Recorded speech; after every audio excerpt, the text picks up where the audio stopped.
आरोपीचा मुलगा आहे तो, तर त्यांनी पोस्ट वगैरे टाकायला नाही पाहिजे. एक प्रेस कॉन्फरन्स घेतली पाहिजे आणि काय घडलं, कुणी राजाश्रय दिला, कुणी ह्या सगळ्या चुकीच्या गोष्टी घडवून दिल्या किंवा कुणाच्या सल्ल्यानं झाल्या, ह्या गोष्टी स्पष्ट करायला पाहिजेत. एवढा 14 महिन्याचा वेळ घालण्याची गरज नाही लागत.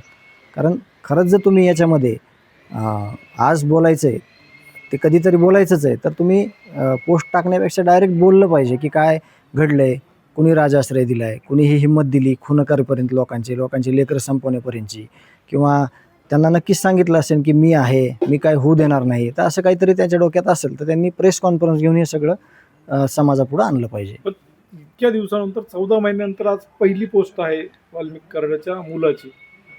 एक शेवटचं त्यांना वाटत असेल की सर्वोच्च न्यायालयामध्ये त्यांचा खूप गडगंज त्यांच्याकडं प्रॉपर्टी आहे, त्यांना राजाश्रय आहे. त्याच्यामुळं पैशाच्या जीवावर त्यांना वाटत असेल की, कारण ते हायकोर्टाच्या बेल ॲप्लिकेशन दाखल केलं होतं त्याच वेळेस त्यांचा हत्ती लावून त्याच्यावर आरोपीची मिरवणूक काढायची तयारी चालू होती.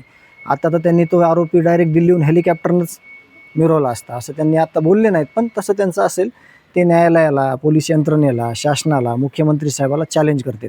त्याच्यामुळं त्यांना वाटलं असेल की कालपर्यंत काहीतरी होईल, परंतु तसं काही झालं नाही आणि म्हणून आजची जी पोस्ट आहे त्या अनुषंगाने टाकलेली असेल.